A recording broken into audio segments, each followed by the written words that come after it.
السلام علیکم ورحمۃ اللہ نحمدہ ونصلی علی رسولہ الکریم اما بعد اعوذ باللہ من الشیطان الرجیم بسم اللہ الرحمن الرحیم لقد کان لکم فی رسول اللہ اسوۃ حسنہ۔ ناظرین کرام، ہمارے ہاں سال میں 2-3 راتیں جاگ لینا اور ان کو بڑا اجاگر کرنا اور ان کی عبادت اور ریاضت کے لیے کمر بستہ ہو جانا اور پورا سال عبادت سے چھٹی پہ رہنا، یہ اسلام کے مزاج کے خلاف ہے۔ اسلام قطعاً ایسی عبادت کو پسند نہیں کرتا۔ اسلام مستقل مزاجی والے شخص کو پسند کرتا ہے جو عبادت میں مستقل مزاجی اختیار کرتا ہے۔ رسول اللہ صلی اللہ علیہ وسلم نے فرمایا کہ اللہ رب العزت کو وہ عمل زیادہ پسند ہے جو چاہے تھوڑا ہو لیکن اس پر ہمیشگی ہو۔ ناظرین کرام، یہ جو رات آتی ہے 15 شعبان کی، کہا یہ جاتا ہے کہ ایک درخت ہے، وہ اس سے پتے جھڑتے ہیں، اس سے کسی کی موت لکھی جاتی ہے، کسی کی زندگی لکھی جاتی ہے، کس نے جینا ہے کس نے مرنا ہے، جبکہ یہی چیزیں رسول اللہ صلی اللہ علیہ وسلم نے فرمایا بچہ ابھی ماں کے شکم میں ہوتا ہے تو اس وقت ہی لکھا جاتا ہے اس کا رزق کتنا ہے، یہ خوش بخت ہے یا بد بخت ہوگا، یہ اس کی عمر کتنی ہوگی، یہ سب کچھ لکھا جاتا ہے۔ ہاں، یہ جو سورہ الدخان کی آیت ہے فیہا یفرق من کل امر حکیم، یا سورۃ القدر میں ہے، یہ 2 مقامات خاص ہیں۔ ان مقامات پر اللہ رب العزت نے تقدیر کی بات کی ہے، فیصلوں کی بات کی ہے۔ ناظرین کرام، یہ لکھا پہلے سے گیا ہے، لیکن لیلۃ القدر کی رات کو یہ فرشتوں کے ہاں ڈیوٹیاں سونپی جاتی ہیں کہ یہ آپ کا شیڈول ہے، تو وہ شیڈول دیا جاتا ہے، لکھا پہلے سے گیا ہے۔ 15 شعبان کی رات کی کوئی فضیلت نہیں ہے ثواب کے اعتبار سے، عبادت کے اعتبار سے، نہ رسول اللہ صلی اللہ علیہ وسلم نے اس کا اہتمام کیا، نہ آپ کے صحابہ نے، نہ آپ کے اہل بیت نے۔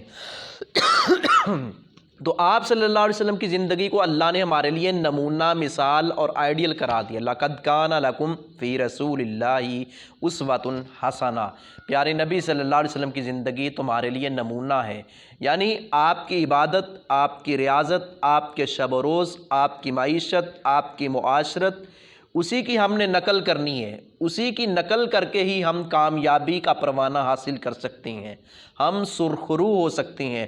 اس سے ہٹ کر اگر ہم کوئی اور طریقہ وضع کریں گے، چاہے وہ دیکھنے میں کتنا ہی خوبصورت کیوں نہ ہو، لیکن وہ رسول اللہ صلی اللہ علیہ وسلم کے اگر عمل کے مطابق نہیں ہے تو اللہ رب العزت قبول نہیں فرمائے گا، اس کو رد کر دے گا۔ ناظرین کرام، حضرت اویس کرنی اور حضرت سید الشہداء امیر حمزہ رضی اللہ تعالیٰ عنہ، ان کے حوالہ سے یہ بات بیان کی جاتی ہے اور رسول اللہ صلی اللہ علیہ وسلم کے بارے میں کہ جی 15 شعبان کو یہ کھانے پینے کا جو سسٹم ہے، حلوہ وغیرہ پکاؤ، سوجی وغیرہ حلوہ بناؤ، کھاؤ، بانٹو۔ کیا ہوا تھا؟ ہوا یوں تھا، ایک واقعہ یوں بیان کیا جاتا ہے کہ رسول اللہ صلی اللہ علیہ وسلم کے 6 شوال 3 ہجری کو دندان مبارک شہید ہوئے تھے۔ یہ واقعہ تو سچا ہے، ٹھیک ہے، کوئی بھی اس کا انکاری نہیں ہے۔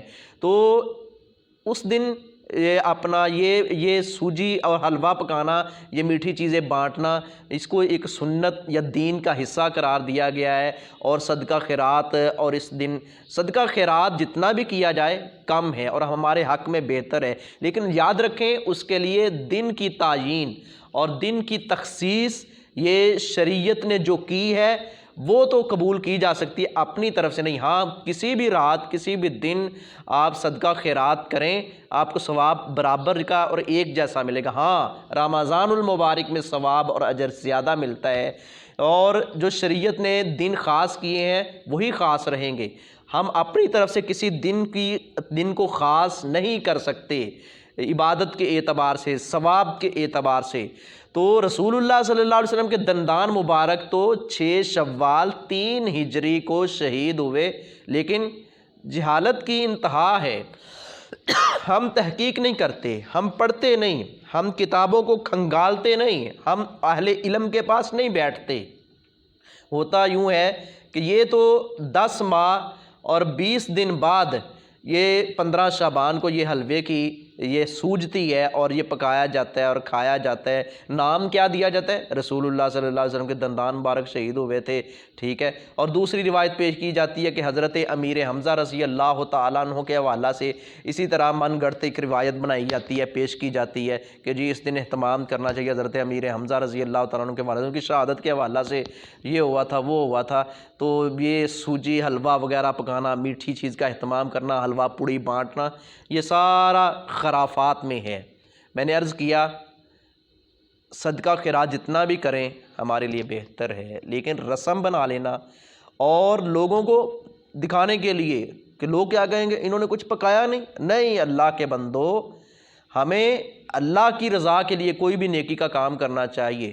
ہم دیکھتے ہیں اپنے معاشرے میں لوگ کل پر، 40ویں پر، 7ویں پر، یہ برسی پر اہتمام بڑا کرتے ہیں۔ ہوتا یوں ہے کہ میت نے قرض دینا ہوتا ہے، ورثاء قرض دینے کے لیے تیار نہیں ہے اور لوگوں کو دکھانے کے لیے لوگ کیا کہیں گے اس کے اولاد نے اس کے لیے کچھ کیا نہیں ہے۔ نہیں، یہ تو اللہ دلوں کو جانتا ہے۔ تو دینے والے جو پکوائی والے ہوتے ہیں جن سے چیزیں خریدی جاتی ہیں وہ پیچھے پھر رہے ہوتے ہیں، ان کو ان کا حق نہیں دیا جاتا، صرف لوگوں کو دکھانے کے لیے میں نے بڑا صدقہ باپ کے نام کا کیا ہے، میں نے فلاں مار کا سر کر لیا ہے، تو اس سے بچنا چاہیے۔ تیسرے نمبر پر یہ حلوہ پکائی والا جو سسٹم ہے، 15 شعبان کی رات کو جو جشن منایا جاتا ہے، کہا یہ جاتا ہے کہ حضرت اویس کرنی رحمہ اللہ، یقیناً اویس کرنی رحمہ اللہ بڑی عظیم شخصیت تھے، اللہ کے ولی تھے۔ رسول اللہ صلی اللہ علیہ وسلم نے صحابی سے فرمایا تھا کہ وہاں جانا کرن میں تو اویس کرنی سے دعا کروانا۔ ناظرین کرام، حضرت اویس کرنی رحمہ اللہ نے جی اپنے دانت کہتے ہیں جی توڑ لیے کہ ان کو پتہ چلا رسول اللہ صلی اللہ علیہ وسلم کے دندان مبارک شہید ہو گئے، انہوں نے بھی ایک ایک کر کے اپنے دانت توڑ لیے۔ یہ گپ ہے، اسلام قطعاً اس کو پسند نہیں کرتا۔ اگر انہوں نے دانت توڑے تھے تو حضرت ابو بکر صدیق نے کیوں نہیں توڑے؟ حضرت عمر فاروق نے کیوں نہیں توڑے؟ حضرت عثمان نے کیوں نہیں توڑے؟ حضرت علی نے کیوں نہیں توڑے؟ آپ کی بیٹیوں نے کیوں نہیں توڑے؟ اور آپ کی ازواج مطہرات نے کیوں نہیں توڑے؟ یہ اس طرح کی خبر سن کر اپنے دانت خود توڑ لینا، یہ تو رسول اللہ صلی اللہ علیہ وسلم کی مزاج کے خلاف ہے، آپ کی شریعت کے خلاف ہے۔ آپ بھی قطعاً ایسے معاملات کو پسند نہیں کرتے تھے۔ ٹھیک ہے، رسول اللہ صلی اللہ علیہ وسلم کے دندان مبارک شہید ہوئے اور نبی صلی اللہ علیہ وسلم سے بڑھ کر کسی کے قیمتی دانت نہیں ہیں، وہ تو ایک سانحہ پیش آیا اور آپ کے دندان مبارک شہید ہوئے، لیکن اسلام یہ نہیں پسند کرتا کہ میں کوئی واقعہ سنوں، کوئی بڑی شخصیت اللہ کو پیاری ہو جائے تو میں اب خاک چھانتا پھروں یا میں اس کے نام پر واویلا کروں یا اس کے ساتھ جو ہوا میں خود ہی وہ اس طرح کا سلوک اپنے ساتھ کروں۔ یہ ساری جو ہیں چیزیں اسلام کے خلاف ہیں۔ اور آخر میں یہ بات یاد رکھیں، آتش بازی یہ خطرناک کھیل ہے اور اسلام اس کو قطعاً پسند نہیں کرتا۔ اپنے بچوں کو روکیے، خود بچیے۔ اور اس طرح کی خرافات، ایک طرف ہم رونا روتے ہیں مہنگائی کا، ایک طرف ہم رونا روتے ہیں غربت کا، معیشت کا، اور کہتے ہیں کہ جی پوری نہیں پڑتی، دوسری طرف ہم نے بچوں کو اور خود ہم عیاشی میں، شادی بیاہ کا موقع ہو یا 15 شعبان کی رات ہو، یہ نہیں دیکھتے یہ ہمارا ہمسایہ ہے، یہ ہم سے تنگ پڑ رہا ہے۔ اور اسلام نے ہمسایوں کے حقوق بتائے ہیں۔ بچے جاتے ہیں کسی کے گھر میں ایسے بم وغیرہ یا وہ پٹاخے وغیرہ پھینک دیتے ہیں، آتش بازی کرتے ہیں، لوگوں کی نیندیں حرام کی جاتی ہیں۔ یہ کون سا اسلام ہے؟ یہ قطعاً اسلام کے اس کے حق میں نہیں ہے، بلکہ اسلام اس کے خلاف ہے۔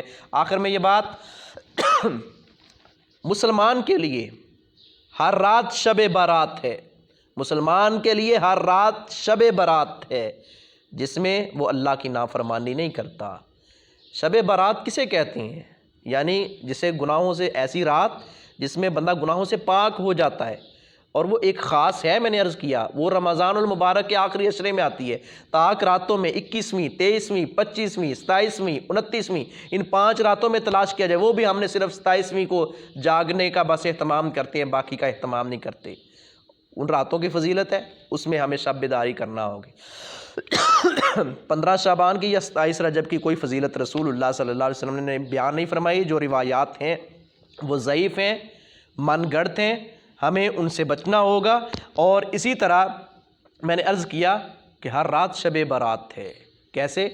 رسول اللہ صلی اللہ علیہ وسلم نے فرمایا جب رات کا پچھلا پہر ہوتا ہے اللہ رب العزت آسمان دنیا پر آ کر کہتا ہے حل من مستشفین حل من مسترزقن، ہے کوئی شفا طلب کرنے والا، ہے کوئی رزق مانگنے والا، ہے کوئی حل من مستغفرن، ہے کوئی مجھ سے بخشش مانگنے والا۔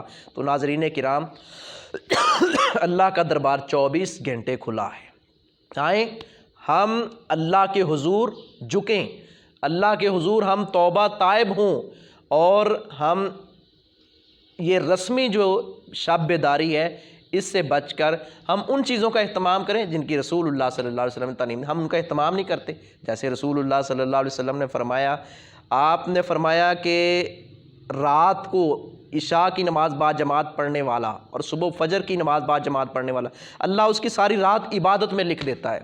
کتنے مسلمان ہیں جو اس پر عمل کرتے ہیں، مگر اس کی طرف جاتے ہیں کہ جس میں شک ہے، بلکہ واضح طور پر شریعت سے ثابت نہیں ہے۔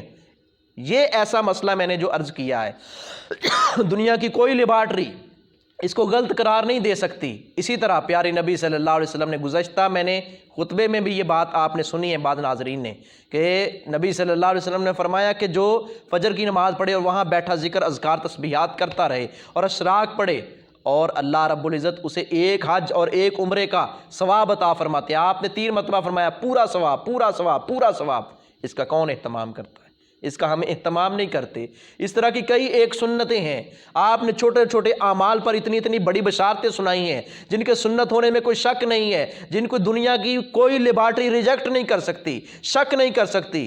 ہم ان مسنون اعمال، سنت سے ثابت اعمال کی طرف بڑھتے نہیں، ان کو اختیار کرتے نہیں، ان پر عمل کرتے نہیں، اور جن میں شک ہے یا واضح طور پر شریعت کے خلاف ہے اس کی طرف ہم ضد لگائے ہوئے ہیں کہ ہمارے آباء و اجداد ایسے ہی کرتے آئے ہیں۔ تو ہمیں بچنا چاہیے، عمل وہی قبول ہوگا جو پیارے نبی کی سنت کے مطابق ہوگا۔ اللہ عمل کرنے کی توفیق عطا فرمائے۔